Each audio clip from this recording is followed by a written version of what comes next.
Digging through the past is not that hard. Rusted cars and broken shards, mining memories in an old wrecking yard. Echoes of laughter, whispers. Welcome to the Wrecking Yard. I'm Jerry Wayne Longmire, and y'all, presumably still y'all, all are welcome in the Church of Internal Combustion. We just ask that you show up with an open heart.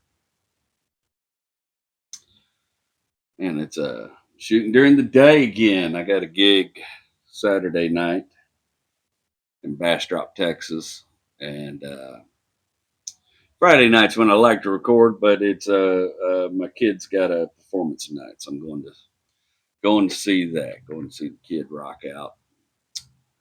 And it is a balmy 70-something degrees in the shop. So it's about that time of year where everything in here starts smelling like fertilizer.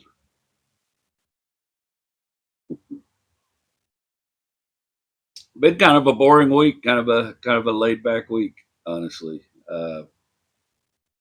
Mostly just been doing yard work. It's not super exciting. It's got to get done though. But I am excited. We got a date locked down, going mid-April. Go get mom's car, bring it down here. Find out where we're going to go from there on that.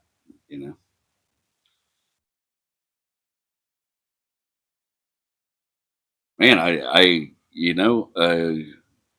was writing this podcast, and I was sitting down and going through these details and stuff in my head, and it kind of brought me down a little bit. I didn't mean for it to, but it was trying to write the ending. I had a hard time at the ending of this one.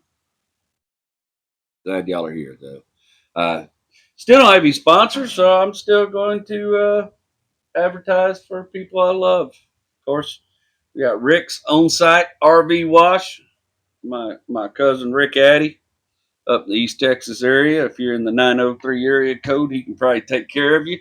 He does everything: mobile detailing, cars, boats. Mostly he started out with RVs, but cars, boats, whatever you got.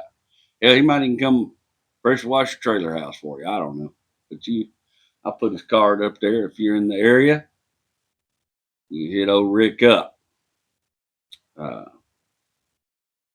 he's a good dude, man. He's a good hand, and does real fine work. Has real high attention to detail. And I've seen some of the RVs and the boats he's done, and they just look fantastic. So make sure you put that. Also, I've been talking to you guys a little bit about this charity that I want to be involved in, and I'm really excited about it. I was recently on an episode of the Diecast Breakdown podcast, which is a podcast all about diecast cars. We all know I'm a lover of anything automotive, especially little cars.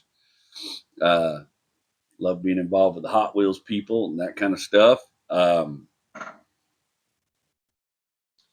So we've decided that the charity is called drivendreams.org. And one of the founders of the Diecast Breakdown podcast is who started this thing. And I actually pulled their website up so I could tell you a little bit about it if I can remember how my computer works.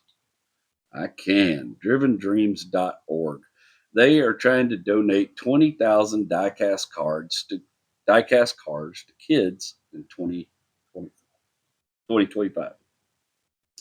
This year's Day of Giving will be Saturday, October 11th, 2025. You can make your donations before or after that, before or on that date, and you can go to their website and it tells you everything about it. You don't, I'm not asking you to send me stuff or anything like that. You can do this anywhere. I'm going to try to find some good locations in Houston. We've already started building our collection. I've been having my son pick out some cars at the grocery store that we're going to donate. So he picked this one out. It's a 76 Chevy Chevette. Looks like a little bit of a race car there. Very cool. Set up like NHRA dragster. It's in the Compact King series, so that was the first one they got, and I'll start displaying them somewhere here as the collection grows. And we're going to try to raise as many cars as we can for these kids that just don't have a whole lot. The second one is the Alpha Pursuit vehicle. It's in the Hot Wheels First Response series.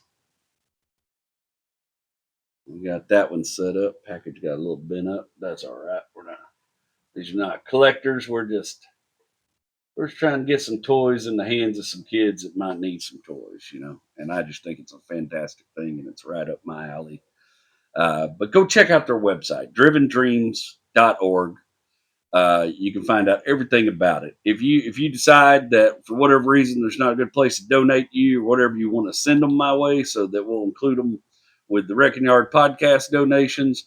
You're more than welcome to do that. Yeah, I mean, you can anything you ever want to send to us here at the Wrecking Yard, you're welcome to do, and that is the Wrecking Yard podcast, P.O. Box 131653, Houston, Texas 77219. By all means.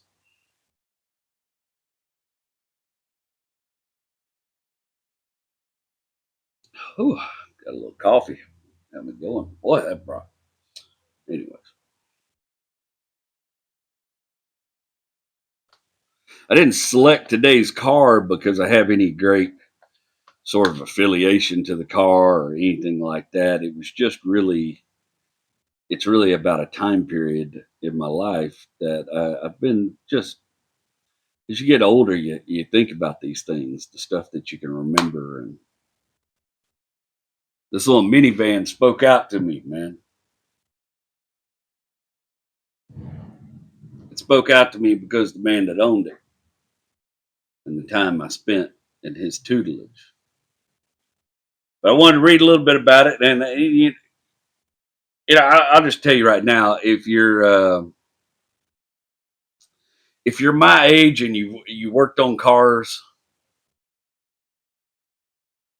you've probably done a cam seal job on a Mitsubishi 3 liter that was in these minivans. I just said that's the most common thing I remember about them is having those cam seals leaking on them. It was a pain in the butt. Uh, in the late 1970s, when Lee Iacocca went to Chrysler, Lee Iacocca is one of my guys. He's a dude I'm a big fan of. I think the man was nothing short of genius.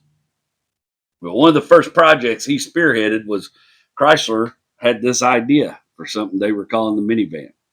And it was, they wanted a van that would fit in a standard garage, but they wanted low floor height, kind of like a car.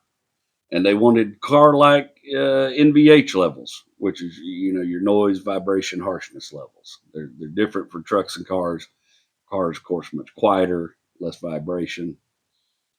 I mean, usually, depending on what car you buy.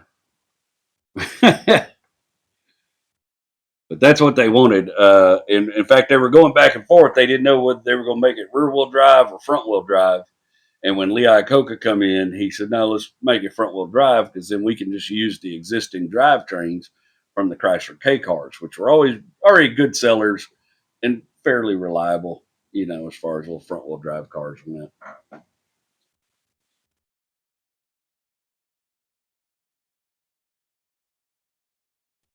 So that's what they did. They built this little minivan, and you've seen it under lots of names: Plymouth Voyager, Dodge Caravan, Chrysler Town and Country.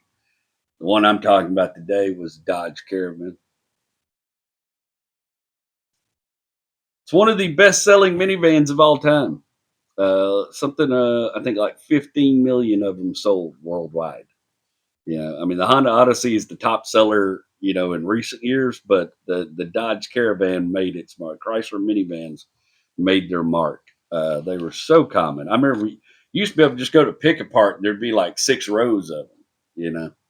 Those things were everywhere when I was growing up, and I don't even know how many I worked on, over the years. Just buddies had them or whatever, but I remembered this one. come with a couple different engines. They come with a little 3-liter Mitsubishi V6. This is a second gen, so it come with a Mitsubishi 3-liter V6, which had the leaking cam seal problems. Um, Also had a 2.5 4-cylinder, that little Chrysler 2.5 4-cylinder. It was pretty popular. They had that. You could actually get those minivans with a manual transmission in that 2.5 four-banger. And then they had a 3.3, and I think later on they put the 3.8, and that was a Chrysler V6. And the 3.3 was a fairly reliable little engine, but gave anything Harley Davidson ever produced a run for their money as the oil leak king. You could tell one of them little minivans had one of the Chrysler V6s in it because there's a puddle of oil on that son of a 50 every time.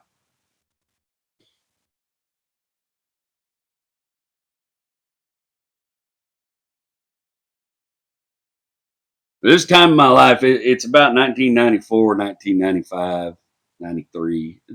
It's from like 93 to 96. My parents had moved us into a neighborhood. We had previously lived in Mission Bend and Alief, and they had moved us into a neighborhood in Alief called Forest View. And at the time, Forest View, I mean, it wasn't, Forest View was just one little singular neighborhood all by itself, and it backed up to a neighborhood that was full of these patio homes. They were just brick home construction. They had the little brick walls around them. They didn't really have a garage so much as a carport. And they were all kind of connected all through that whole neighborhood. All the little brick walls connected to them. We lived on Tammany Lane in a little 3-bedroom house at the time.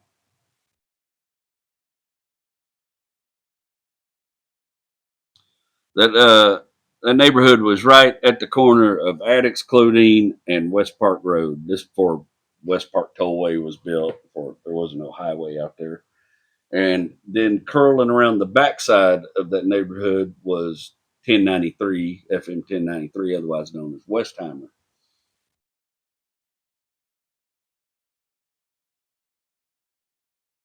That neighborhood was it was kind of a weird place. There was some middle class people in the neighborhood, but it was mostly people like my parents who were making just enough money paycheck to paycheck to rent a house in a better neighborhood, but almost couldn't really afford to live there.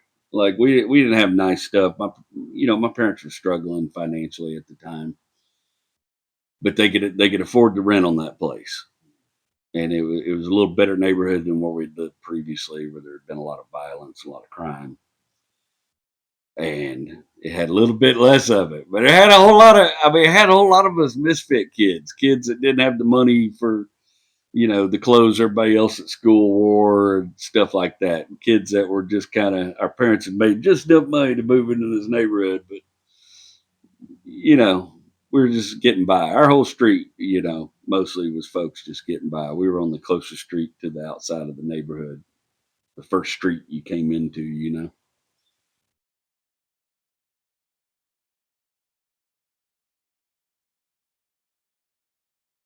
Brays Bayou won't run through that neighborhood, which is one of the many, many bayous, creeks, whatever you want to call them in Houston. Houston, they call them bayous.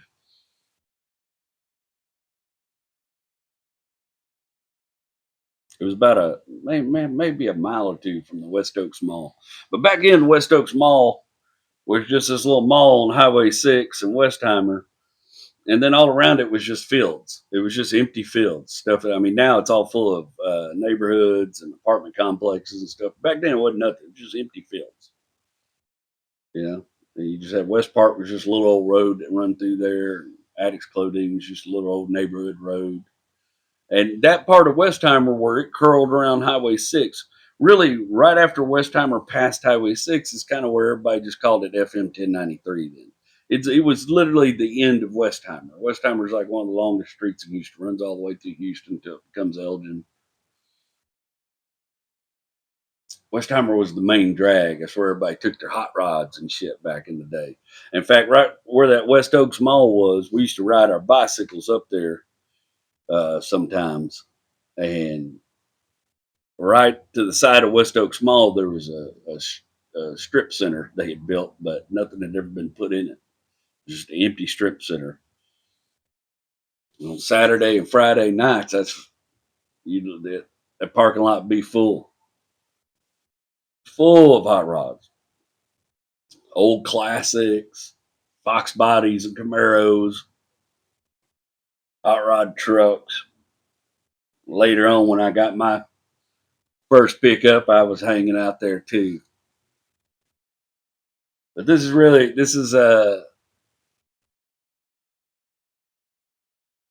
like those few years before you start driving, before you have your own vehicle.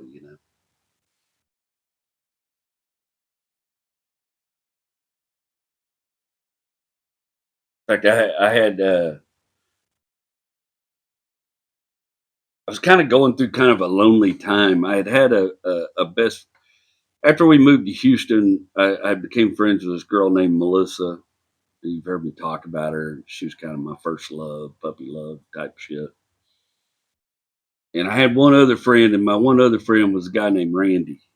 And me and Randy kind of belonged to the misfits. We didn't fit in, you know. We were just kind of poor little white kids that didn't really fit in anywhere, and we didn't fit in with the rocker kids, and we didn't fit in with the preppy kids, and we were just kind of the derelicts, you know. We were just kind of making our own way, and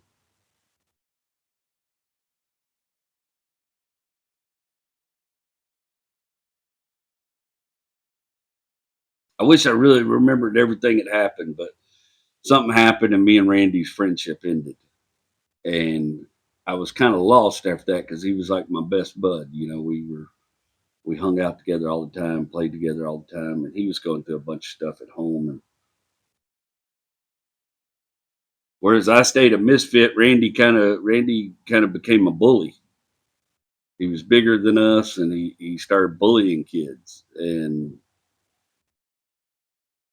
you know, there's all manner of reasons why that could have happened. He was going through some shit at home. I know that.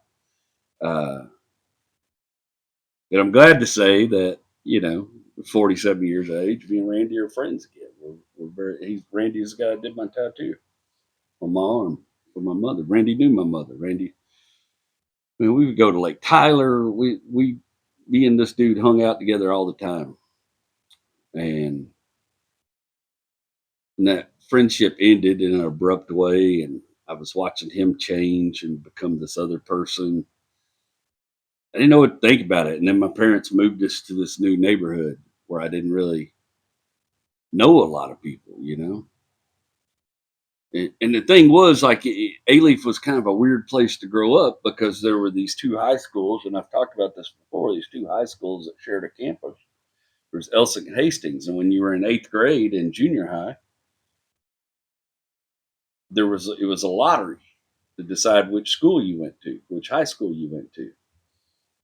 And what happened is, like, all your friends and stuff, like, if they got sent to a different, you know, you just kind of grew apart. You kind of forgot about it. They went to Hastings, you went to Elsick, or they went to Elsick, you went to Hastings, and you drifted apart. You found new friends in high school and that kind of stuff. And so I'd had, you know, all these little buddies and stuff that I run around with, and then there were some of them that lived in that neighborhood. My parents were really strict though. Like, you know, they were still kind of in and out of the Pentecostal thing, and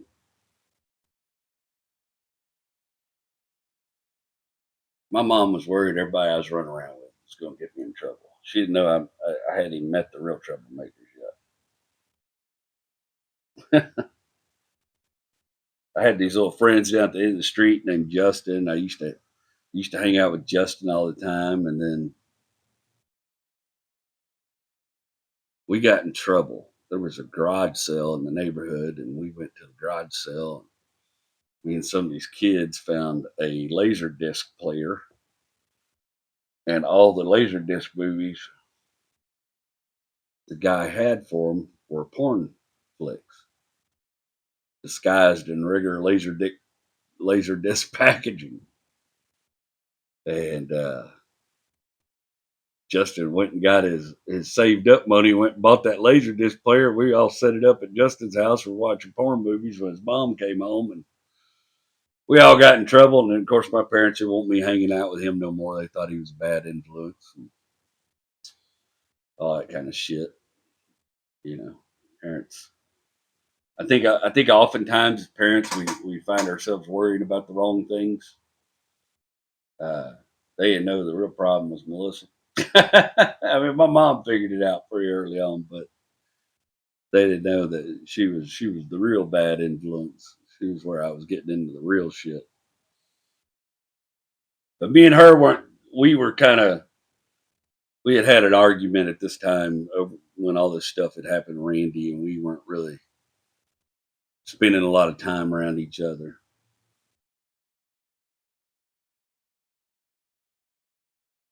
But this is back in the early '90s. You know, there was no cell phones. Wasn't a whole lot of internet going on. You know, internet was a pain in the ass to get on. Trying to get on the internet was a task that required a lot of work and didn't yield much. Nobody knew what it was going to become yet, at least not us kids. And yeah, I told you I was car crazy already, 14, 15. Posters of cars on my dresser door.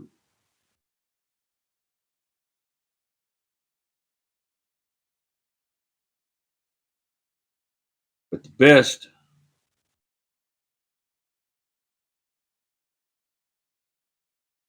of days were spent riding bicycles at that time still. You know, it's your last years before everything gets super complicated. You're 14, 15. Those are the last years before things get really, really complicated. And I spent many an hour just on a bicycle, riding around the neighborhood, doing my thing, you know.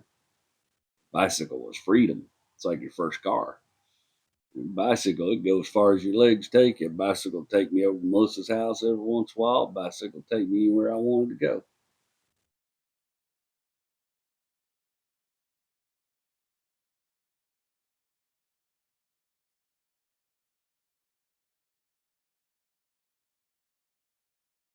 Guess I was probably about 15. I just got my. When I was growing up, when you were 15, you get your learner's permit. Your learner's permit meant you could drive, you know, with an adult in the car, a licensed adult in the car. I had my learner's permit already, and I would drive my mom around sometimes and sneak her car out over that old Oldsmobile Cutlass. I'd sneak that Cutlass Sierra out every once in a while and get in some trouble.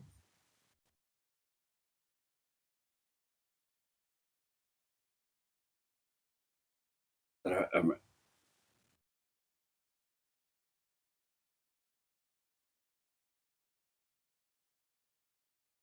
even though we lived at the edge of this huge city, this huge metroplex, it was kind of like being out in the country out there. It was just a little neighborhood out in the sticks. You know, it wasn't.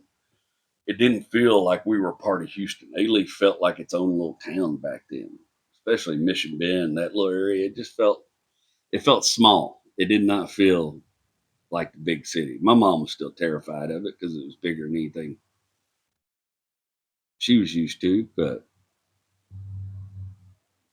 it felt small. We didn't feel like we lived in the city. We just felt like we lived in this neighborhood, you know.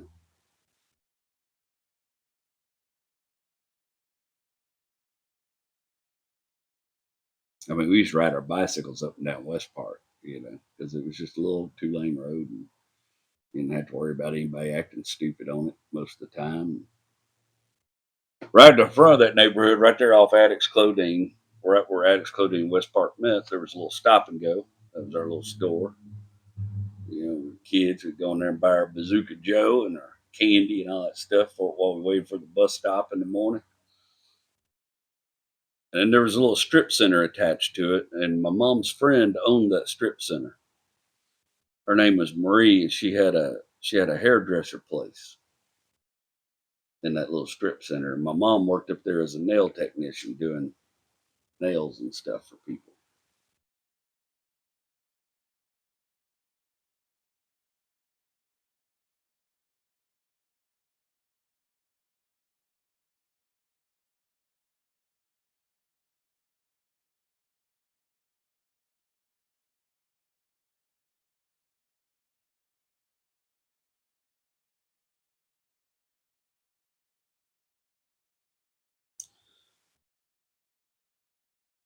one day in one of those little empty strip center shops, a new shop opened up. It was called West Oaks Bicycle. In the early '90s, a lot of the BMX craze had died down. The big thing was mountain bike. Everybody was getting into mountain biking. There was magazines in the stores about mountain biking, and I had received a mountain bike for my birthday. It wasn't a high quality. It was a Walmart special, a Huffy. It was a blue mountain bike, in speed. And I had decided that I was going to be a great mountain biker. Aside from the fact I lived where there were no mountains in the swamp, but I had decided that was what my path was going to be. I loved that bicycle. I would get on that bicycle and go just as far as I could go. I spent a lot of time on that little Huffy mountain bike, and I was real excited to see that bicycle shop open up in that strip center. Not too long after it opened up, I had this friend Keith I would hang out with every once in a while. Keith's the first guy ever. We smoked a pack of Marlboro Reds together one time that he stole from his mom. Boy, it made you sick as a dog. Keith had he was like me. He was a kid from, his parents didn't have a lot of money. He had a Walmart bike too. And one day my mom was working up at the nail shop. We rode up there and we were going to go check out the new bicycle shop, man. I remember walking in that bicycle shop the first time. There's this little old bald man, probably in his 60s, early 60s. Had glasses, little bald head, hair on the side. Back when men didn't care about going bald, they just let whatever hair they had grow, and they still got their normal haircut, or they all started shaving it off because of vanity and whatnot. Back when men would just be bald. He had on the little tight bicycle shorts, t-shirts at West Oaks Bicycle. How you boys doing? He welcomed us into the shop. Of course, we didn't have no money. Everything in that shop was expensive. I'd never been in a real bicycle shop. To me, the bicycle shop was Walmart. I didn't know there was just a shop that all they had was bicycling stuff. He tolerated us kids, man. We'd come in there and hang out and look at stuff we couldn't afford, and he didn't care too much. He never minded that we came in there and hung out. He'd sit there and talk to us and tell us about the different kind of bicycles he had. He had nice bike. He carried. So back then, Bridgestone was a big bicycle builder. Bridgestone is a Japanese company that, of course, is famous for their tires. But in the '80s into the early '90s, Bridgestone made some really high-end bicycles, and people paid good money. Miss Jim was a serious cyclist.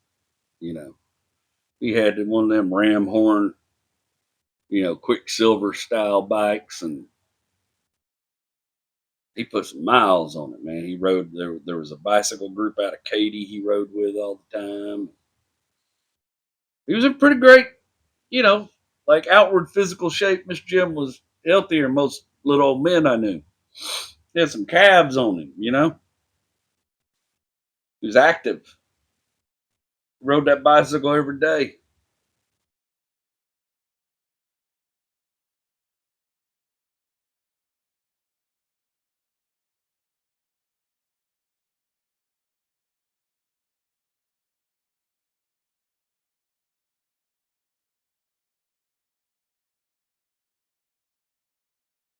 And I would go up to that bicycle shop and hang out. That old man was probably tired of me hanging out. I don't know. I would go up there and hang out with him. And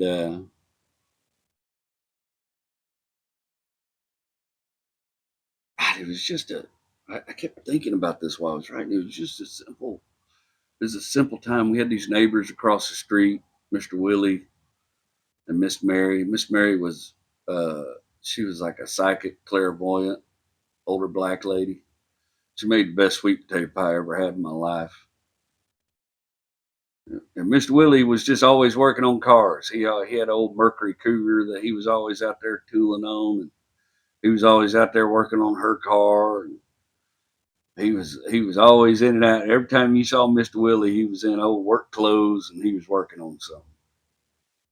Mr. Willie had been a roofer though. He had worked on there's a kind of a famous building in Houston. It looks like a almost looks like a set of stairs on the top. Mr. Willie had worked on that roof. He showed me pictures. It was a small community. It was a small place inside of a very big place. Alief was still a small place then.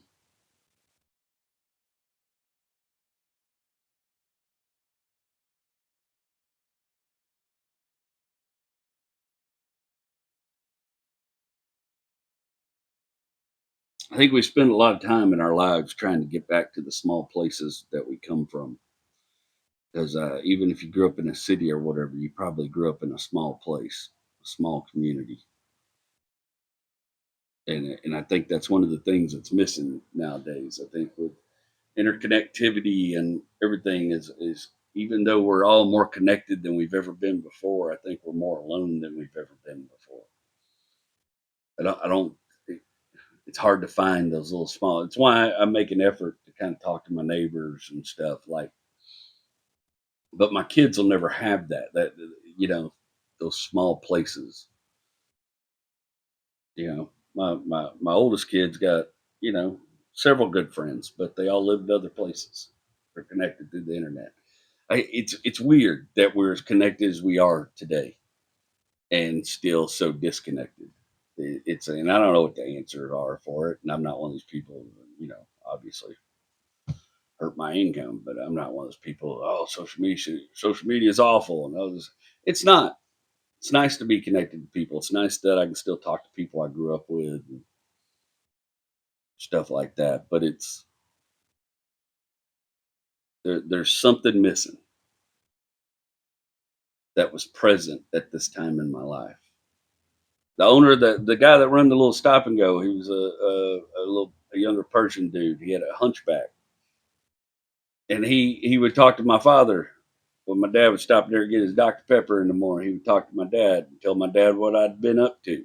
You know, when I first started driving, I tried to Wahoo gas from that gas station one time, and he just immediately picked up the phone, called my father. My dad was waiting for me when I pulled in the driveway. We went back up there, paid for my gas, and I got grounded. I mean, it was just, I think got my ass beat too. But my parents believed in grounding, but they also believed in ass whoopings. So they did both just to make sure.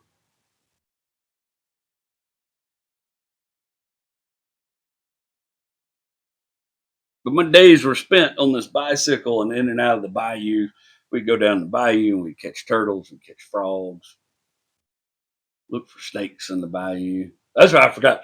So the lady who ran the hairdressing place, she had a brother that worked there as a hairdresser. His name was Rocco.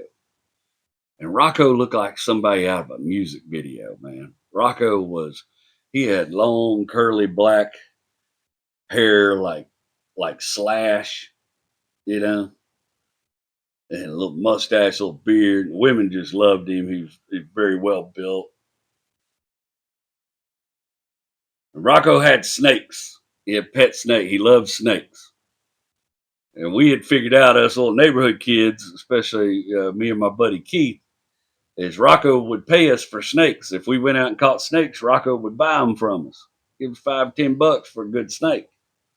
Especially if it was like a hog nose or something real cool, you could always catch him on the railroad tracks.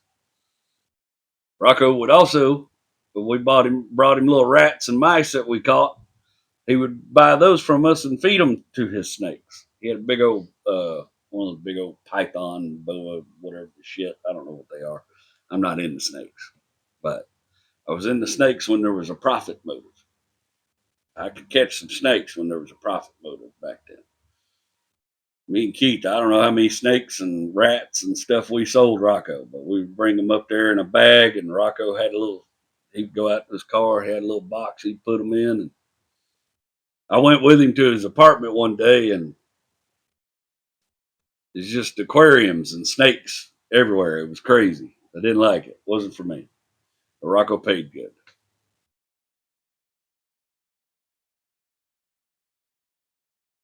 And I kept, after I got my learner's permit, I kept going up to that shop. And I didn't really have a job yet. And the old man asked me, Jim one day asked me, I asked him for a job. He said, well, I can't really afford to hire anybody. He said, shop just doesn't make enough money for that. But I remember he got a little look on his face, and he's looking at that old beat up bicycle of mine. He said, but he said, if you wanted to work in exchange for some parts for your bicycle, we'd fix that bicycle up. Well, that sounded like a deal made in heaven, to a 15-year-old. What? Free parts for a bicycle? And I just hang out at the bicycle shop. And he worked on everybody's bicycle. He had the coolest, his little mechanic shop in this bike. He had it set up. He had every part tool known to man. That was like the baddest ass in bicycle tools back then.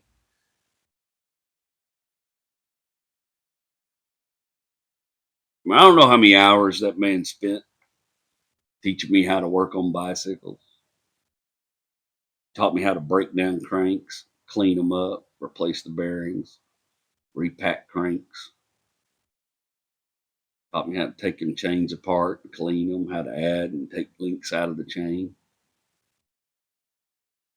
The biggest thing he had me do was true wheels.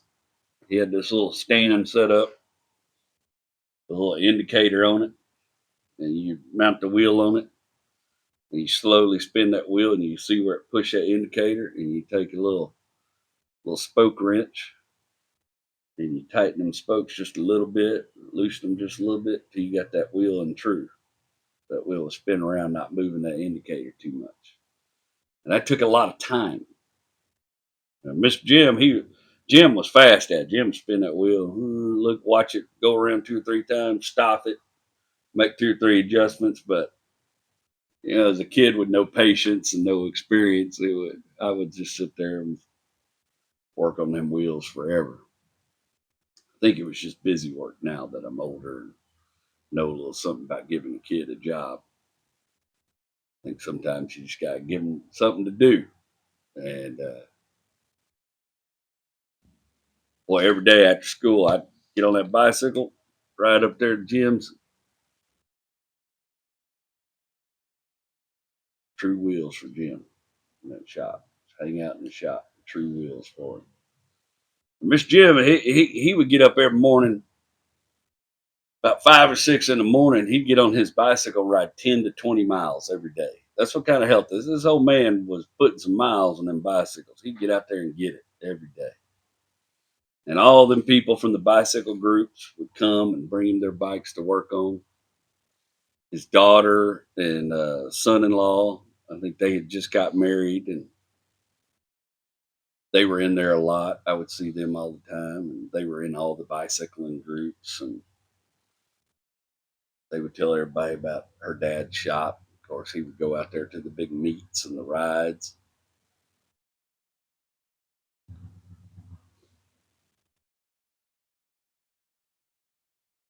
And he had this little beat up gray 92 Dodge Caravan. Had 3.3 in it. Leaked oil like Sun 50. Had a little magnet on the side said West Oaks Bicycle Shop. And after Miss Jim worked on their bicycle, he would put their bicycle in that van. He had little clamps and stuff back there to hold them, no back seats. And he would deliver their bicycle to people. It was a one-stop shop. Miss Jim would come out there, pick a bicycle up from you, take it to the shop, work on it. It was a different level of customer service, than what's popular these days.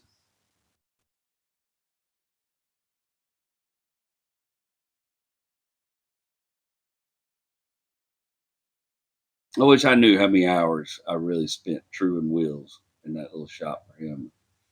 Every once in a while at the end of the week, he said, "Man, let's put some new handle grips on that bike here." And he put some nice handle grips on it.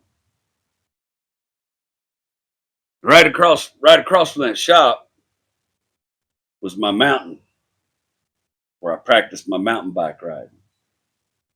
So what had happened, there's a big old field. Now it's a neighborhood called Clayton Oaks, but back then it was just a big old field, and they had dug all the bayous for drainage for a neighborhood, but they hadn't attached them to Bray's Bayou yet. They had poured the concrete and everything, and so they were all over in this field. There was just these empty sections of neighborhood drainage bayou, big, steep, you know, concrete culverts. And where they had dug all that dirt out to make those drainage, they had just piled it up in one big hill. And you driving down Addicts Code and you can see that hill from a mile away, big old hill. And the hill was just basically made out of loosely packed caliche and cracked clay. And so what happens every time it rained, that hill would get these little ravines and washouts in it. And we would take our mountain bikes up to the top of that hill and race them down that hill like we were the guys in the magazines, and we'd hit them ravines and bend your wheels. And of course, I was on a cheap Walmart bike and I was constantly breaking it. I'd drag it over to Mr. Jim's shop and he'd teach me how to fix it. This is a time where my dad was traveling a lot. My dad was in Indonesia a lot. His job was changing. He would have to go to Indonesia for like 6 months at a time, doing consulting with Bekasi Metals in Jakarta.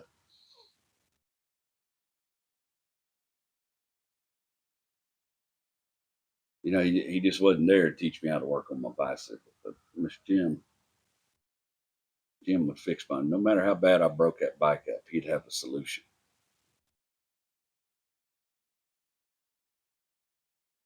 And because it was kind of a cheap, huffy bike, a lot of the good parts wouldn't fit it. But Mr. Jim would always figure out a way to make them fit using some parts off some other bikes. And after some time of being there at the shop and spending my days there after school at that shop, I didn't, I tell you, I didn't have a lot of friends. I had one or two little buddies, a couple guys we'd meet over there at the mountain to go ride, go do our mountain biking. Every once in a while, some of the girls from the neighborhood would come over there and hang out, watch us jump our bikes and stuff. And there was a couple little smaller hills, and we had trails. And you get going fast enough off that big hill, if you didn't wreck coming down, you hit that next little hill, you get some pretty good air off of it. We thought we was jumping about 15 foot in the air. It's probably about 2, but we thought we was doing some shit.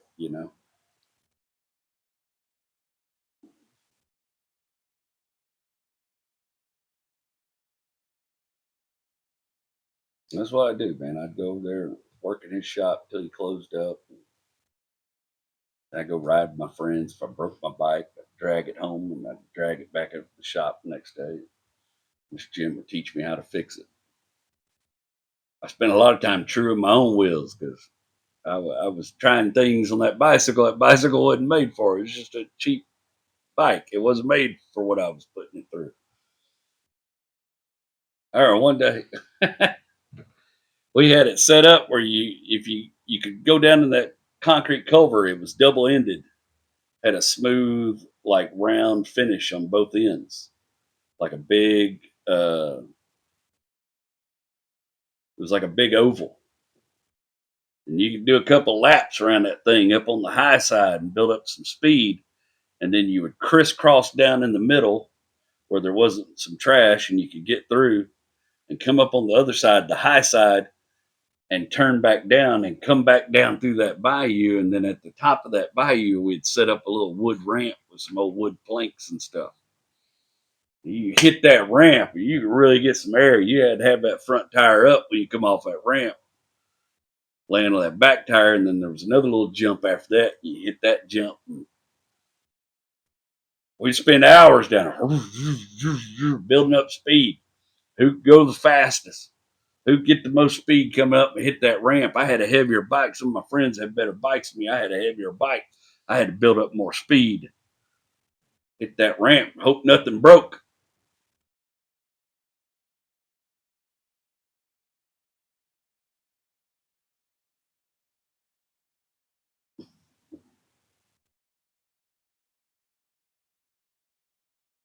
Come up one day, I hit that ramp.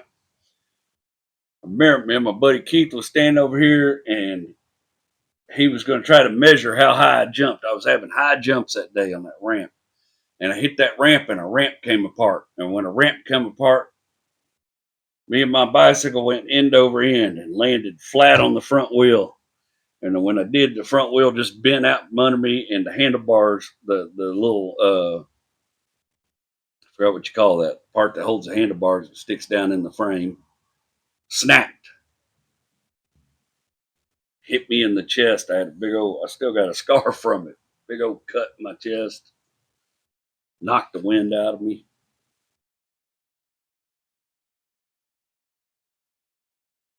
The girls were watching that day. I remember I was real embarrassed because the girls was watching.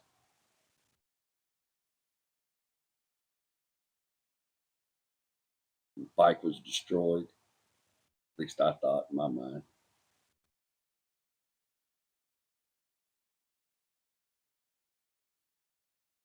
I remember my friend Keith helped me pick up what was left of my bike and helped me drag it over there to the bicycle shop. And I just threw it in the trash behind the bicycle shop. It was like Mr. Miyagi type shit. I threw it in there. This guy, I guess he was my Mr. Miyagi a little bit. He didn't teach me karate, which would have been really helpful in them days. But I remember I threw my bike in the trash can behind the shop. I was mad. And I went there. My mom was working as a nail person at the nail plate at the hair salon. I went there, and of course I was bleeding and hurt. You always start crying when you see your mom and you're hurt. And of course, Marie let my mom take me home and doctor me up. And I thought I'd killed myself. You are when a kid. You think, yeah, it's ruined. I ain't never gonna make it past this. I feel like I broke my leg and everything. Mostly embarrassed. When you get to the heart of the matter, it's mostly embarrassment.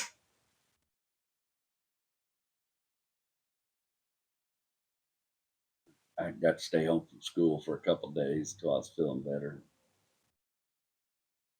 I got thinking about that bicycle, and I said, "Boy, I ought to go get that bicycle." And I walked up to the shop one day, and I looked in the trash can, the bicycle wasn't there. I then lost my bicycle, even though it was wrecked.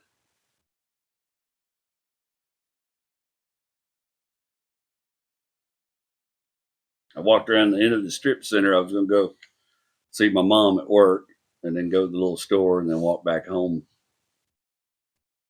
And I was walking by the bike store, and Mr. Jim saw me run up the door and he tapped on the glass, told me to come inside. I came inside. He said, "How are you? I heard you had a wreck." I said, "Yeah, I wrecked over there jumping my bike and ruined my bike and hurt myself. My leg still hurts." And he said, "Come here, I got something to show you." And he took me back there, and he had put my bike back together. He'd found a way to make another little shaft for it that would hold, and he'd put me some newer handlebars on there, some more mountain bike, like real cool handlebars with my new hand grips I had gotten from him and my new brake levers. And he'd put that bicycle, and he'd brought that wheel back into true. I mean, that wheel was bent, and he had put the, it wasn't perfect, but it was, he put my bicycle back together for me.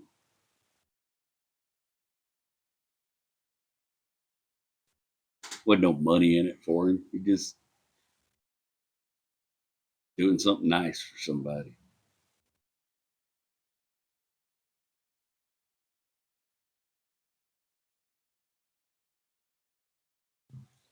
Wasn't too much longer after that. I got my license, and when I got my license, Miss Jim would. I was still riding my bike up there, and Miss Jim would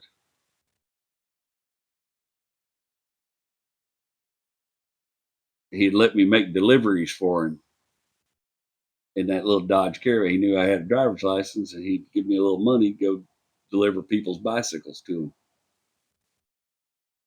I remember I found out that Dodge Caravan would power brake. You get a pretty good burnout out of that little Dodge Caravan, boy. I thought I was hot shit. I dropped somebody's bike off one day, did a little burnout coming out of the neighborhood. I got back to the shop. Mr. Jim said, somebody called me and said somebody was hot riding my little minivan. He said, I couldn't figure out who that could be because you're the only person I let drive it. He said, just go easy on that old van. It's about to fall apart.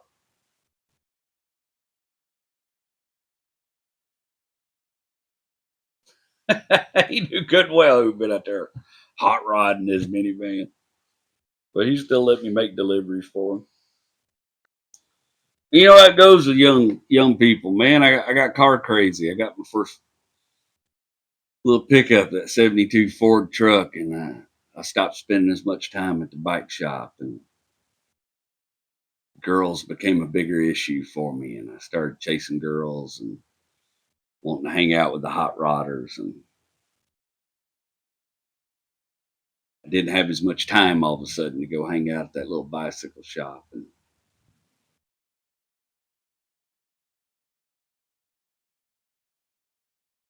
my mom didn't work at the nail place anymore. There was a new shop that had opened up in the strip center, and we hung out with that dude too. He had a RC helicopter shop. We couldn't afford none of that shit neither. I don't think anybody in our neighborhood could, but this guy had thousands of dollars RC helicopters. He had a, I remember that was like our first, as neighborhood kids, that was our first learning about like the internet and stuff, because this dude would get on IRC chats and AOL chat rooms and talk to people about RC helicopters. And he taught us how to do it. And he had a little nephew that he'd given a job at the shop who was about our age. Kind of a weird, quiet. He told a lot of big stories, this kid, and like very obvious lies. But yeah, okay kid. But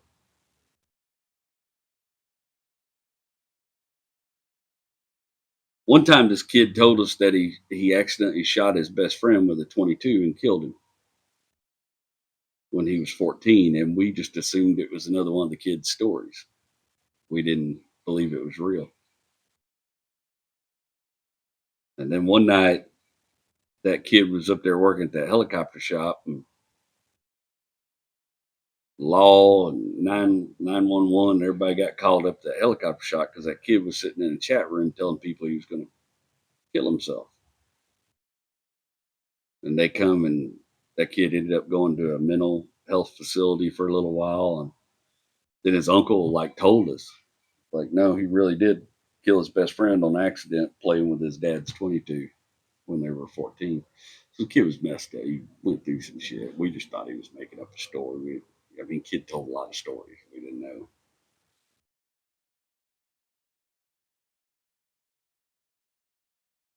But you know how it is. I mean, you get older, you just, I got into cars, man, and I wouldn't spend as much time at that bicycle shop. And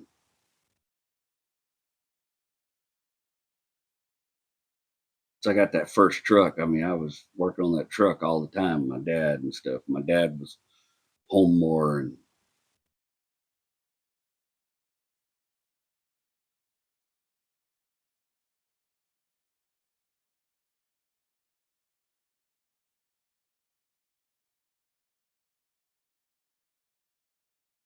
sometimes toward the end of my junior year in high school, I went to stop by the bicycle shop, and I would still every once in a while I'd stop in there and show him something I did to my truck and talk to Jim, and hang out with him a little bit, but not near as often as I had been.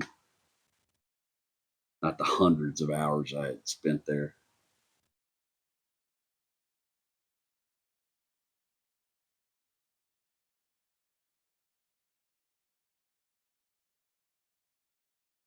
Anyways, one day I went to stop in that shop. I wanted to go see Jim, and the shop was closed.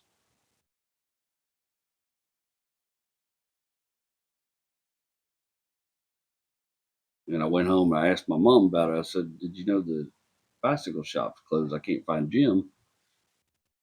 And my mom said, "Mr. Jim's sick, and he's real sick." Mr. Jim had been diagnosed with pancreatic cancer.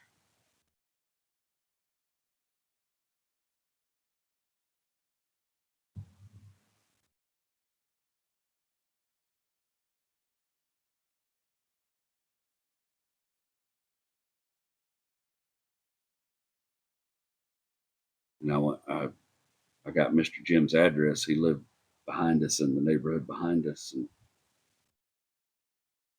I went over there to visit Mr. Jim. His daughter was Mr. Jim was bad about eating stop and go hot dogs. He loved stop and go hot dogs. He'd go sneak him one every chance he got. And his daughter was like, "Daddy, I don't want you eating that stuff. It's not good for you. It's not good for you. It's not good for you." She was always on him about eating them gas station hot dogs. And I remember I went to see him in his house that day, and he was on the bed, and he was covered up, and he was smaller than he was. The cancer was eating him up.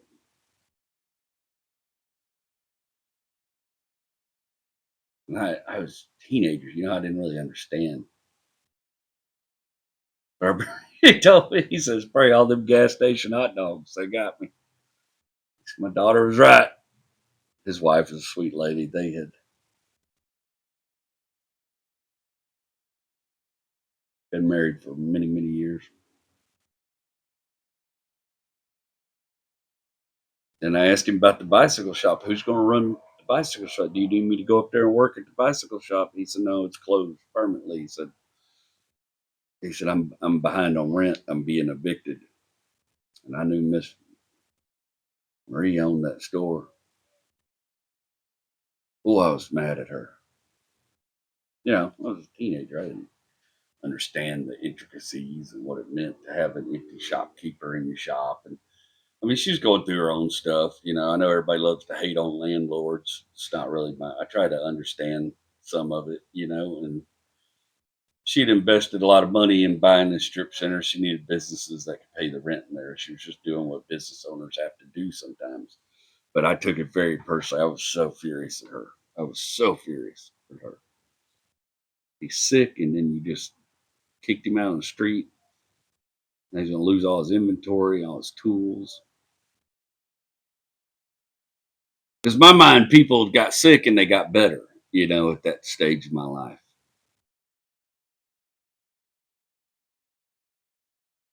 At least that's what I thought, I thought back then, like, all you really got to do is pray enough and you'll be okay.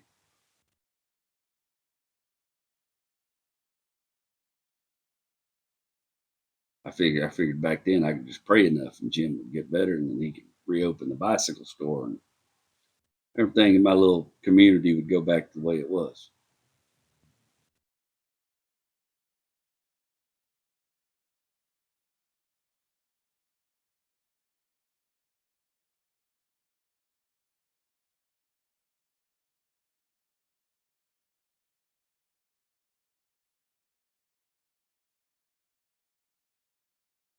The last time I rode that little old blue bike, this is kind of a messed up story too.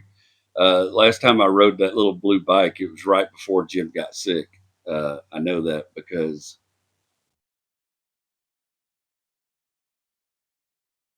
Jim came and saw me in the hospital. I was riding that.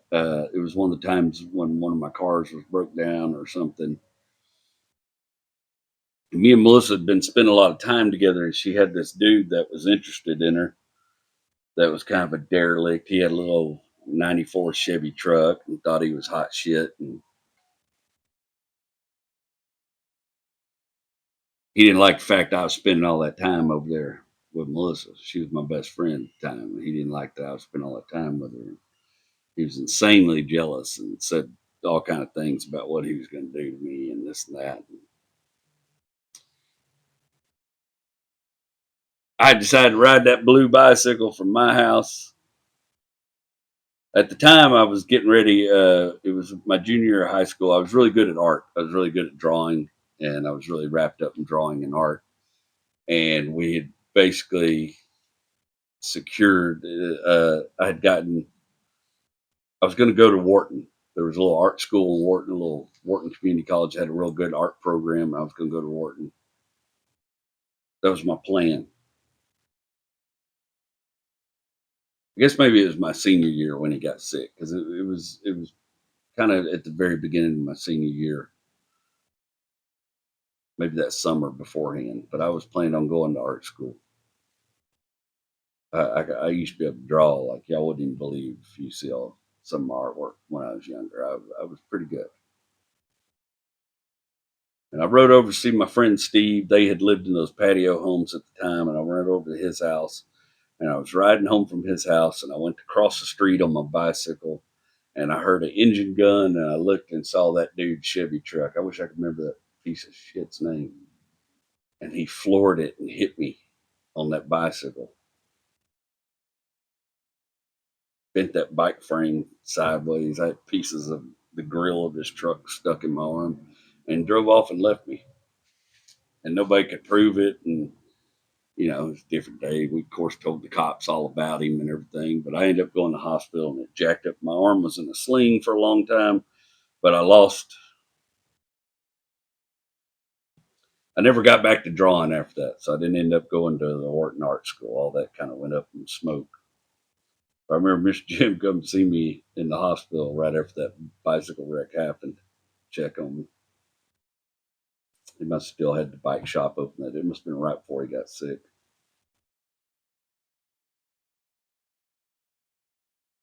They never found that kid that run over me. He ran, shagged ass, never come back around.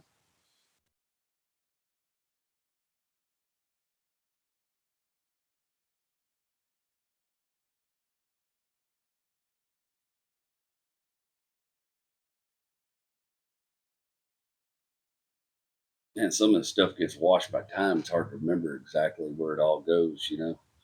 But I wasn't too long after that. Jim got sick, and I would go visit him from time to time. I saw him a couple times at his house.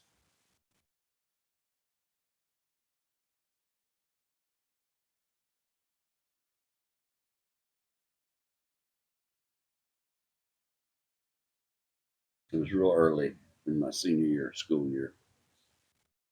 Must have been September.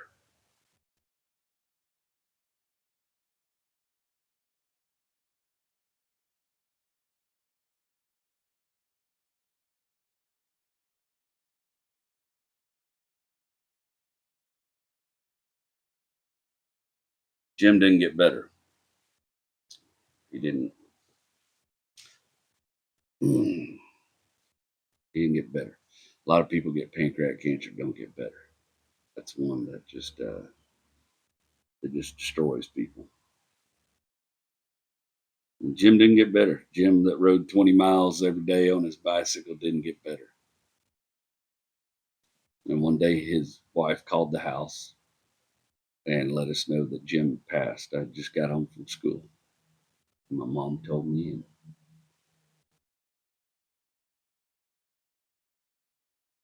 and I openly wept for that man. He was my friend. I remember being confused, like, did I not pray enough? Did I not? You just believe you come out of the kind of church I did, you believe certain things. And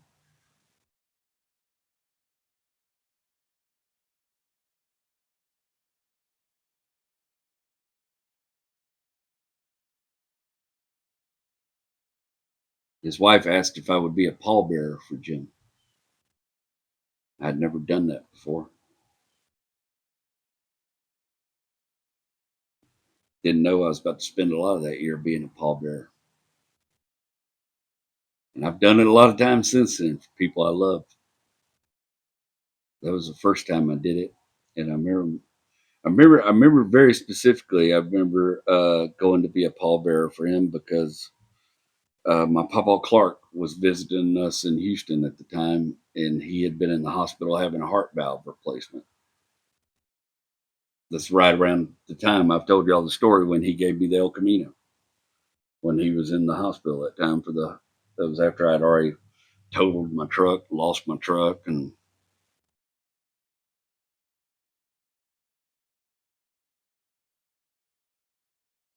I remember because I didn't have a car at the time. My dad gave me a ride to the my dad took me to the funeral, and I was the only everybody else that were the pallbearers were his son-in-law and people from the bicycle club that knew him, and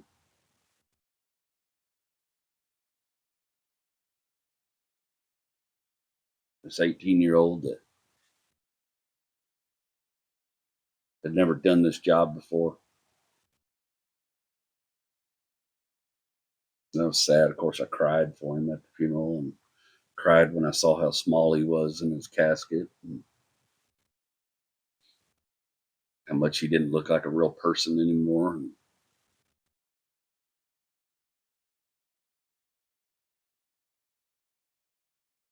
And I helped carry his coffin. I helped carry him to his place of rest.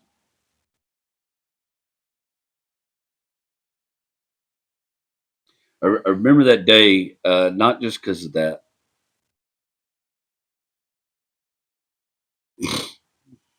but we went back up to the hospital to see Papa Clark after the funeral, and I still had my dress clothes on. And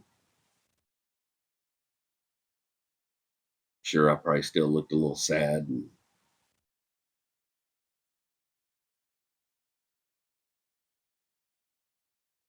I was over there visiting with my papa, and I heard my dad talking to my mom behind me. They were kind of on the other side of the room. My mom said, "How'd he do?" And my dad said, "Oh, he just started bawling." And I remember he said that about me, and it kind of triggered me.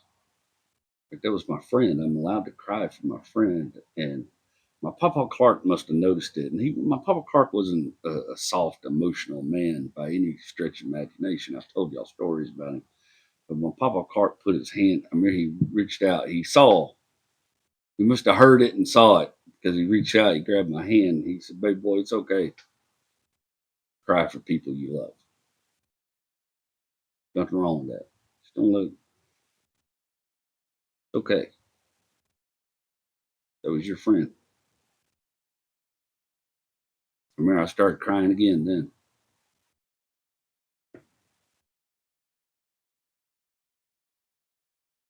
I think that was like you have these different stages of your life where you lose faith in things, and I think I lost faith in some things that people got better and stuff right about that time because the doctor was telling us Papa Clark was going to be okay, but I wasn't sure anymore. It wasn't much longer after that. Papa gave me the El Camino, and about a month later, my Meemaw was killed in a car accident, and I was a pallbearer for her at her funeral. And later on that February, Papa Clark died when his heart valve failed after he'd given me the El Camino.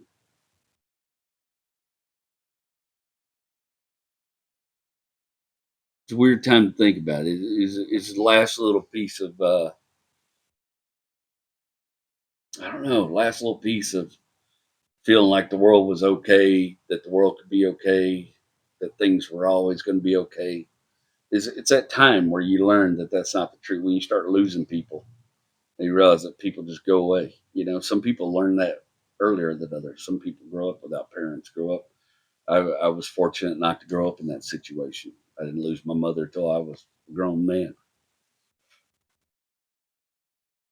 I don't know when it happens. I think about my friend David and his young daughters who've lost their mom at an age that I can't even comprehend.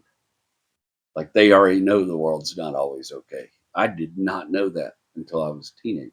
I was fortunate.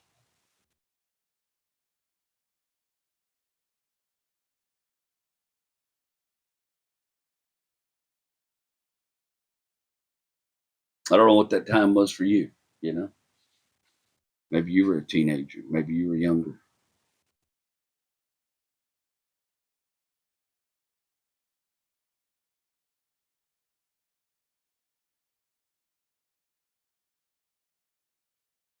Let's wrap it up there. Let's do some testimonials. some comments, some testimonials, if you will. Whew.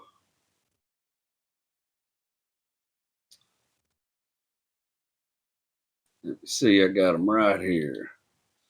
Do some comments from last week's show. What did we do last week?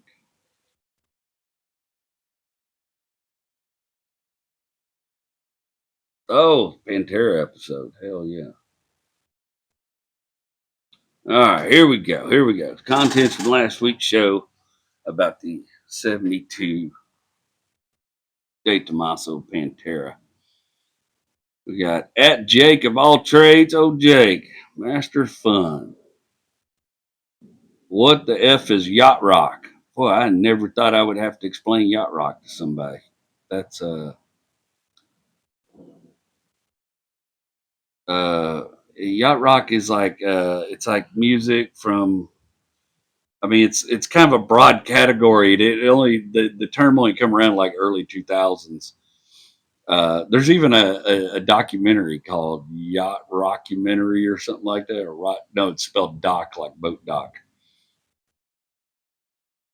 Uh, I looked up a definition for it because I was trying to explain it and I couldn't think of how to explain it.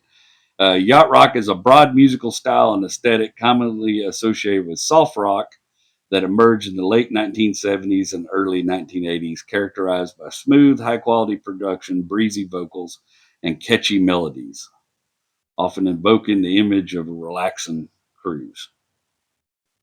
Um, I went to Reddit to read about yacht rock, and there are great and varied debates about yacht rock. I read a 200 comment argument about whether or not Fleetwood Mac was yacht rock. The old gatekeepers of yacht rock do not believe it is. I don't believe it is either. They want to know if Hall and Oates. There's a big debate about Hall and Oates, but that's more like that Philadelphia sound. That was a whole scene on its own. But the big purveyors of yacht rock, the ones that are the most common are Steely Dan, the Doobie Brothers, Toto, Kenny Loggins, Christopher Cross, and Michael McDonald. So that kind of music, Rains in Africa, right? It's just a feeling. But just go search yacht rock on your music, whatever music app you use. Just search a yacht rock playlist. I guarantee you're probably gonna love everything on it. But that's yacht rock. That was a really hard thing to define. Even after looking at the definition, I was like, how do I explain what the hell yacht rock is? At Mike Fleisner, old buddy Mike Fleisner. Bring down the Sherry K Absolute Original as she drove. Then you can add a Scat 250 horsepower engine. Well, that's the thing, Mike. The Sherry K is not as she drove it. Me and my father robbed parts off that car for years, and there's just not all that's left is a shell. That's all I'm bringing down. In fact, I've been coming up with creative ways of how I'm going to move the shell around the yard, and I think for the meantime, I'm just going to have to build myself some kind of little platform with wheels on it, used to roll it around to move it where I need to be. I've started creating a spot back here behind the garage for it.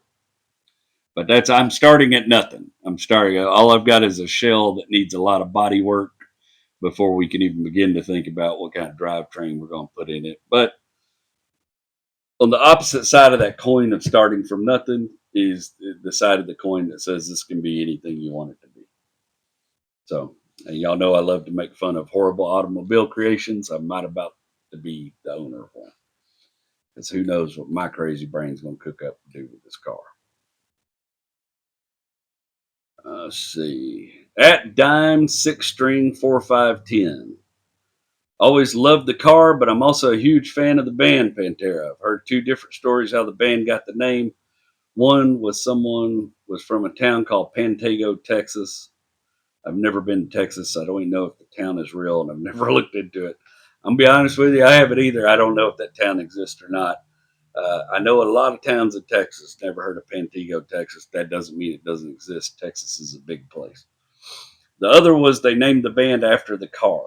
If that's the case, it's odd they never used any imagery of the car in their album art. I know it means panther in Latin based languages, so maybe they just thought it sounded cool, and both stories are bullshit.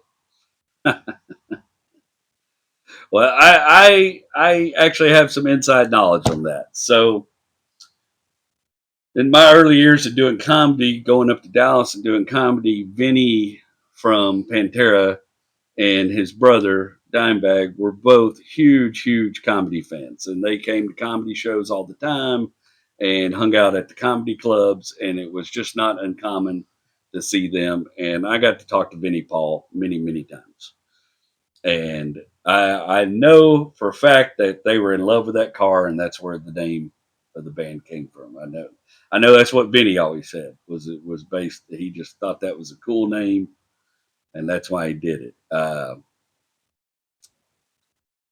Funny, I have another weird little connection to that band too. I didn't know Dimebag, and I met him one time, but I wasn't into that. I like Pantera now that I'm older, but at the time I wasn't into hard rock.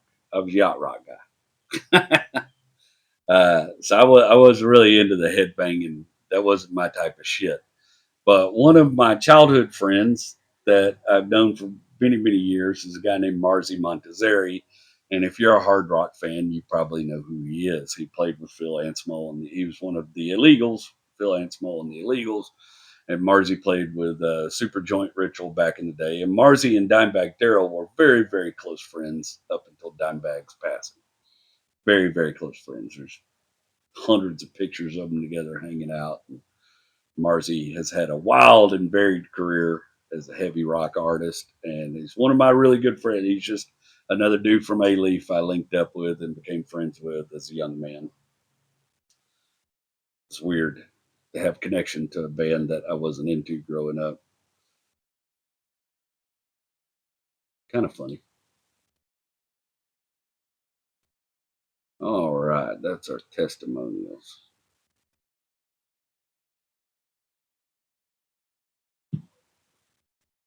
I got set. People pass, right?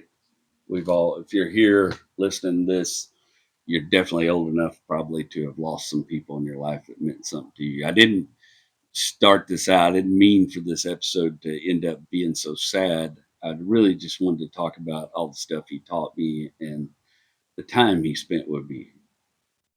Is every time I see one of those little Dodge Caravans, I think about Jim Miller. I love riding bikes, and up until 4 or 5 years ago, when my weight got so out of control, I rode bikes all the time. It was one of my favorite things to do. I've had a number of treks and different stuff, and uh, once I got over 300 pounds, I stopped riding my bike. I'm very, very close to being at a weight where I feel comfortable riding my bike again. And I've recently pulled my bike out and started working on it, and thought about Jim Miller the whole time while I trued up the wheel and checked the spokes and took the crank apart, cleaned the crank up, and took the chain off and cleaned the chain up, and started getting my bike ready because I'm very close to being a weight. I feel comfortable getting back on my bike, putting some miles on my bicycle every day.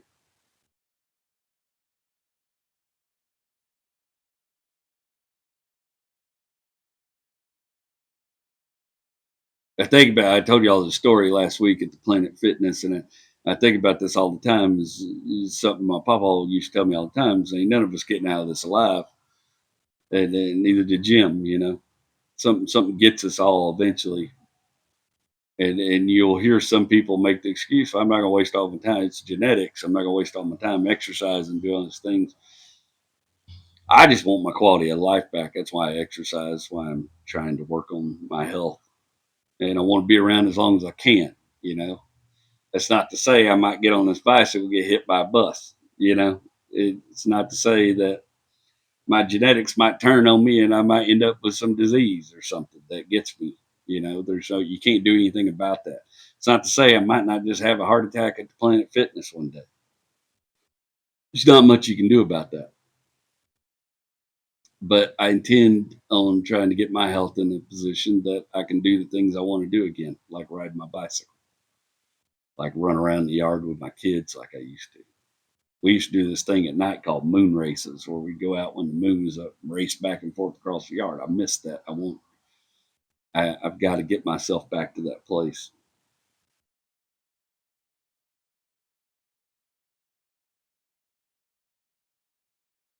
What made me sad when I was writing this episode was I knew Jim was a military veteran. I couldn't remember what branch of the military he served in, and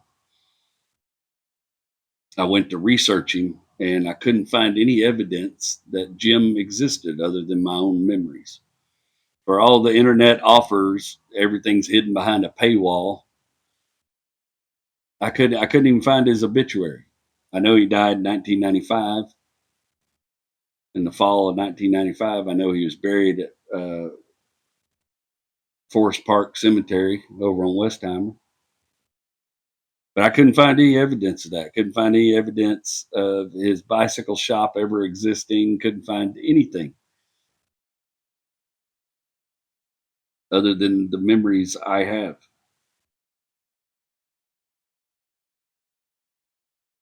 I think I've about decided that sometime this week I'm gonna drive over Alief. I'm gonna walk around Forest Park Cemetery till I find his headstone because I know he exists. I know he exists. I know, do you have things like that from your past that there's nobody else left around to ask? That you're like, I know this thing happened. I know I was here for it. And sometimes when people get into all these metaphysical concepts about time being a circle and all this stuff, it's nice sometimes to have the people from your past because they're the only ones that can prove to you some of this stuff was real. But I know it was real. I know how to work on a bicycle because this man taught me. I've said that before. The most valuable thing that we have to give is our time. That's the most valuable thing you ever have to give anybody. Y'all give it to me when you watch this show. It's a valuable gift. I give it in turn to you when I write and I research and I put things together and I make these. It's an exchange. The most valuable thing you can give anybody is your time. And that old man gave me his time. He gave me a lot of his time towards the end of his journey. I hope I helped carry him to his final resting place. I physically helped carry his body to his final resting place. And there's no singular piece of wisdom that I can tie all this together with and be like, oh, this one time Jim told me this. I don't have anything like that. There's no singular piece of wisdom that he gave me, just his time. But it has to have it has to have value, right? It must be valuable because it's still on my mind 30 years later. That has value. I don't know what that value. Not that's what made me sad was not being able to find any evidence that this man existed. Not being able to find any evidence that this bicycle shop I spent all my time in existed. Not being able to find any evidence that this time happened on paper, other than my memories. The man was a military veteran, and if he gave me that time, I'm sure he gave somebody else some time. I'm sure he gave his daughter his time. I know he gave his wife his time. I don't think she lived much longer than him. I know she moved out to Arizona and she got an RV, and that's the last I ever heard.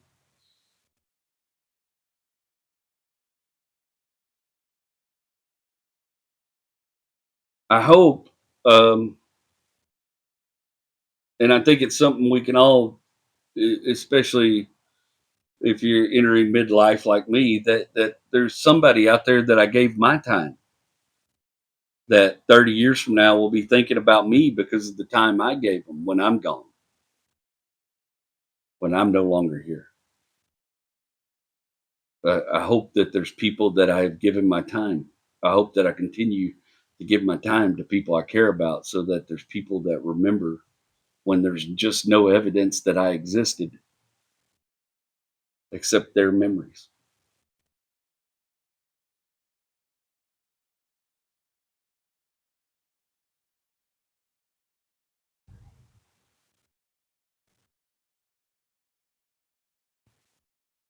It has to have value.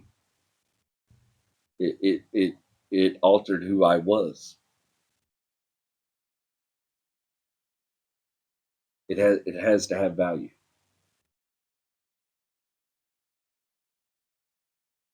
I can't distill it down to one thing that he taught me, but taught me. He gave me his time.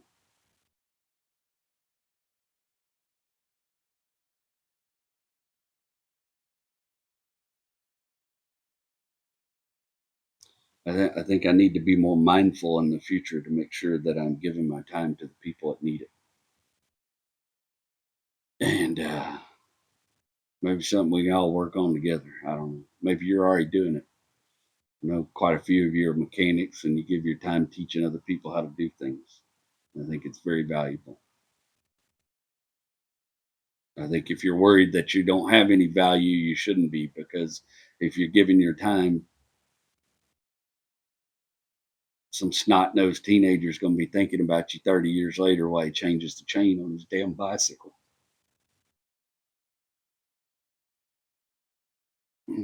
Love you guys.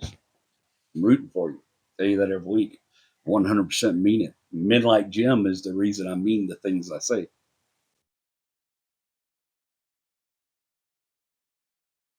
I mean it 100%.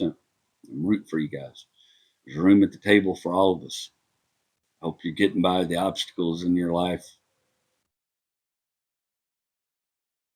Hope you find somewhere to effectively give your time.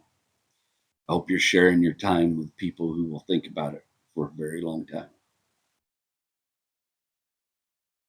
I'm JW and I love you.